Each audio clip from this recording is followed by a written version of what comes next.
Hey guys, Tim here. I've been wanting to do this video for a long time with you guys.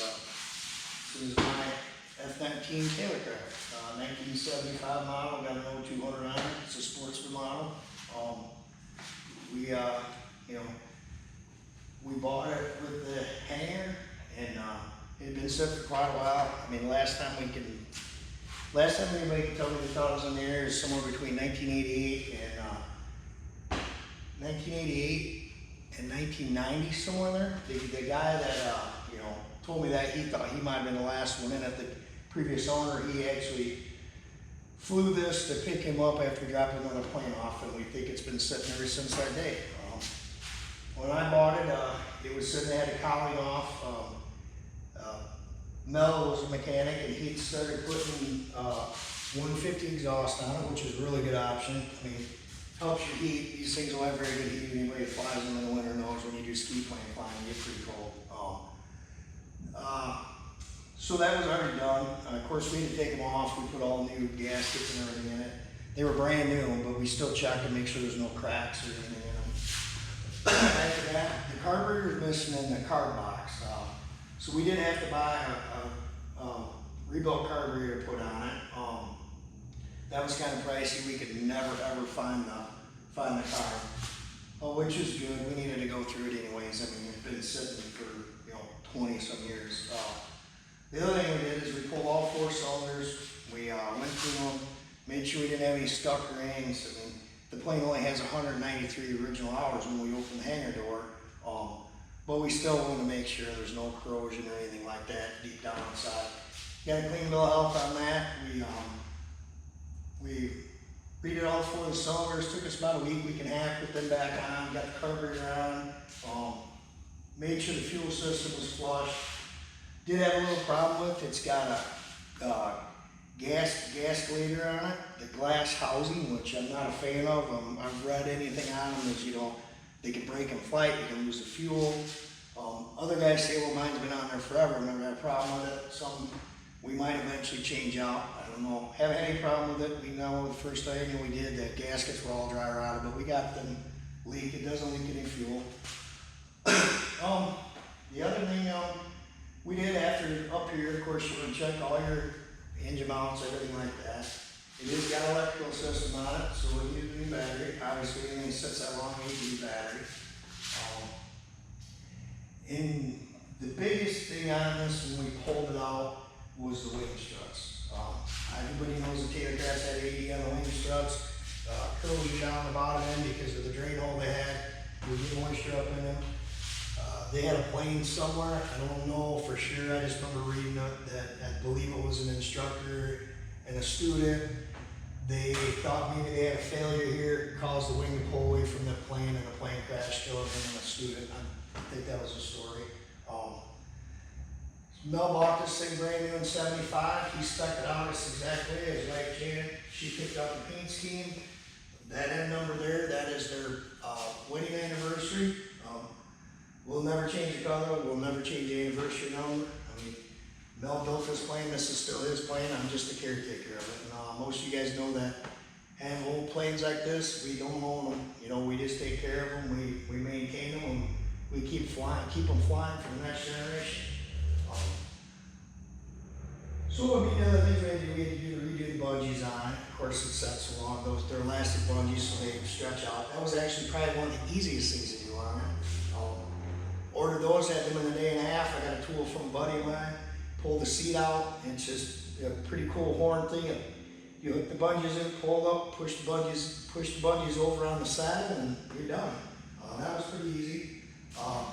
The wing struts did take me 12 and a half weeks to get it. Mind you, that was 2021. We were right in the middle of COVID, so there were steel shortages and people not working and all sorts of different stuff that kind of led to that too. But we finally we ended up getting them. We got them put back on, and we took its first flight in October 6th of 2021. It was a pretty proud moment. I was pretty excited. I think everybody around was pretty excited too to see this old girl back up in the air. I know this 0200, man, it sure sounded good the first time the wheels lifted off the ground and the way it went. I know I was sitting there watching. It made me nervous, but I did 3 touch and goes, and then it was my turn to climb in the passenger seat, and then it was a pretty humbling experience, so was pretty happy. Anybody knows buys Taylorcraft, it's basic. You got no glass in it. The only glass you got is what you're looking at for. It's pretty straightforward to make. You got your altitude, you got your airspeed and oil pressure and oil temp, and that's pretty much it. You go flying. He did, when he spec'd it, it's got full electronic, like I said, full electric.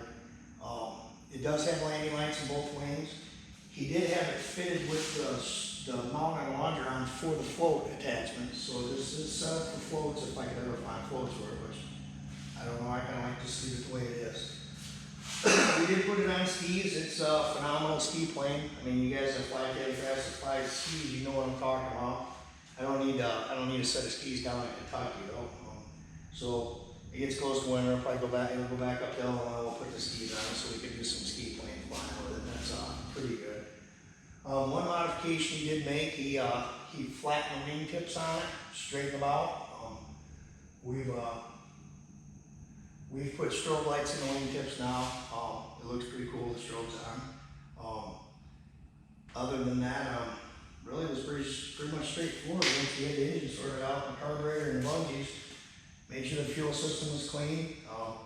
We pulled it outside, and of course we didn't have the batteries for it at the time because the batteries were back ordered too. I think I waited a month and a half to get a battery. So after we put the new engine on, we put some fresh oil in it, made sure the fuel system was clean and dry and no critters living in anything. We hand propped it, I don't know, 5-6 times, and then on the 7th time it lit right up, took right off like it had been running every day.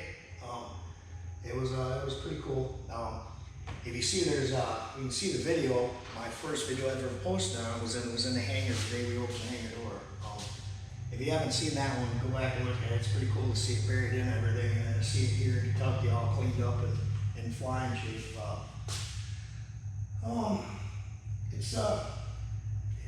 It's pretty rewarding. I know, a couple guys have reached out to me and want to know a little bit more about it. I mean, like I said, hit me up in the comments if you got any questions, and if you're building one or you're looking into getting one, or you found one that maybe needs some work and you need some pictures or anything, don't be afraid to hit me up. And also too, I'm going to try and put some more content up on it, some little things I use, some services, some work, some stuff that needs to be done on it. I'll put that up. I want to start doing a little bit more flying videos with it, so you guys can start seeing a little bit more. I think it set inside long enough. I think I need to let as many people see it as I can. I know it sure brings a lot of joy. People, they'll go out of their way to go up and look at this. When I fly in with the 150, some people just kind of just wave at me. But usually when I roll in with this, they don't talk. It's pretty cool plane to be a part of. So like and subscribe, and we'll see what we do next. I know the last video I put up was about a year ago. I did it on the 150 and kind of gave you a little thing. I thought I could put some more stuff down, but work and time just got away from me. I've been flying as much as I can. I know my daughter's been flying as much as she can.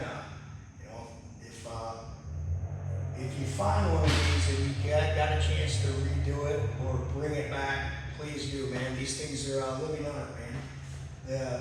The guys that build these things and the guys that are building, restoring them today, it's true craftsmanship. I mean, you watch these guys that work on these old Continental engines, and you watch them do frame restorations, you watch this fabric, and it's a dying art, man. There's not a lot of people that can do that stuff anymore. So, I mean, if you're young and you don't know what you're gonna do in your life, go and spend a couple days out at any little grass airport. Any given day, there's doors open, there's guys working on project planes like this that they're bringing back, and just ask questions. You know, guys, they love to share knowledge. I mean, when I bought this thing in 2021, I didn't even know. I mean, I knew I was getting my privates, but I didn't know anything about planes. And the guys at Airfield up there were great, man. I mean, I would have never got this in the air by myself. And you need a community like that if you're going to do something like this to get it back on. That's about all I got for this one. And I'm going to try and do, when I fly back home Thursday, I'm going to rig this thing up with 3 cameras maybe, and show you guys a little flight home, go across country. Maybe before then I'll mowing on the tail and let you guys judge my language, but please like and subscribe. It doesn't cost you anything, and let's see where we can take this thing. Thank you guys. Have a wonderful night.